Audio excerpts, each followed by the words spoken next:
ఎందరికీ hi అండి. ఈరోజు సింపుల్‌గా అండ్ టేస్టీగా మటన్ గ్రేవీ ఎలా ప్రిపేర్ చేసుకోవాలో చూద్దాం. First welcome to Lithisha world. Sunday వస్తే చాలు ఇంట్లో కంపల్సరీగా నాన్ వెజ్ ఉండాల్సిందే.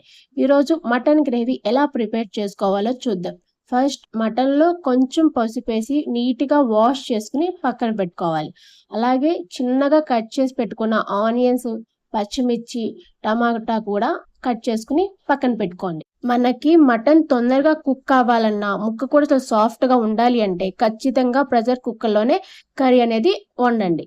ఫస్ట్ కుక్కర్‌లో కొంచెం ఆయిల్ వేసుకొని, కొంచెం జీలకర్ర, పసుపు కూడా వేసి ఫ్రై చేసుకొని, ముందుగా కట్ చేసి పెట్టుకున్న ఆనియన్స్, పచ్చిమిర్చి కూడా వేసుకొని కలుపుకోవాలి. ఆనియన్ లైట్ గోల్డెన్ కలర్ వచ్చేదాకా ఆనియన్‌ని ఫ్రై చేసుకోవాలి. ఆనియన్ ఫ్రై అయ్యాక ఫ్రెష్‌గా అల్లం వెల్లుల్లి పేస్ట్ కూడా వేసుకొని, పచ్చివాసన పోయేంత వరకు అల్లం వెల్లుల్లి పేస్ట్‌ని మనం ఫ్రై చేసుకోవాలి. అల్లం వెల్లుల్లి పేస్ట్ ఆయిల్‌లో బాగా ఫ్రై అయ్యాక ముందుగా వాష్ చేసి పెట్టుకున్న మటన్ కూడా వేసుకొని, మీకు కావాలి అనుకుంటే ఇక్కడ కొంచెం కరివేపాకు కూడా వేసుకోవచ్చండి. అలాగే రుచికి తగ్గట్టు సాల్ట్ కూడా వేసుకోవాలి. నేను 2 టేబుల్ స్పూన్ సాల్ట్ అయితే వేసుకొని బాగా ఒకసారి కలుపుకొని లిడ్ క్లోజ్ చేసుకొని మటన్ అనేది మనం మగ్గించుకోవాలండి. ఒక 2 మినిట్స్ మటన్ మగ్గాక మనం సన్నగా కట్ చేసి పెట్టుకున్న టమాటా కూడా వేసుకొని ఒకసారి మొత్తం పైనుంచి కిందకి కలుపుకోవాలి. 5 మినిట్స్ మటన్‌ని మనం ఉడికించాక వాటర్ ఇలా సెపరేట్ అవుతాయండి. ఈ వాటర్ అంతా మనకి ఎగిరిపోయేంత వరకు మటన్‌ని మనం ఉడికించుకోవాలి. వాటర్ అంతా ఎగిరిపోయాక జీలకర్ర పొడి, ధనియాల పొడి, మటన్ మసాలా కూడా వేసుకొని మనకి కారానికి తగినట్టు కారం అయితే వేసుకోవాలి.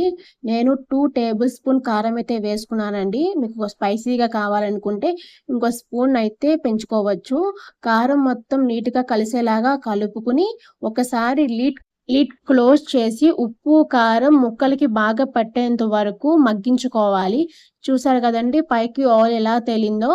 ఇప్పుడు ఒక గ్లాస్ వాటర్ పోసుకొని ఇక్కడ ఒక చిన్న టిప్. మీరు తెచ్చిన మటన్ ముదురు మటన్ అయితే కొంచెం బేకింగ్ సోడా వేసుకోండి. ముక్క అనేది చాలా సాఫ్ట్‌గా ఉడుకుద్ది. అదే లేత మటన్ అయితే మనకి బేకింగ్ సోడా వేసుకోవసరం లేదు.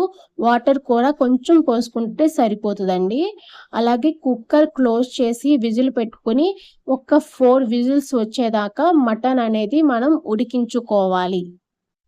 కుక్కర్‌లో ప్రెషర్ అంతా పోయాక లిడ్ ఓపెన్ చేసి ఒకసారి మటన్ గ్రేవీని మొత్తం ఒకసారి కలుపుకోండి.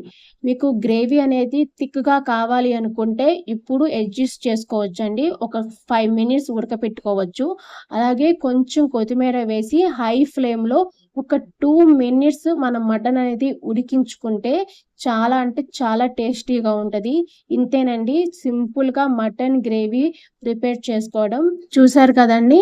ఎలా వచ్చిందో మీరు కూడా ట్రై చేసి నాకు కామెంట్ చేయండి. నా ఛానల్‌ని ఫాలో అవ్వండి.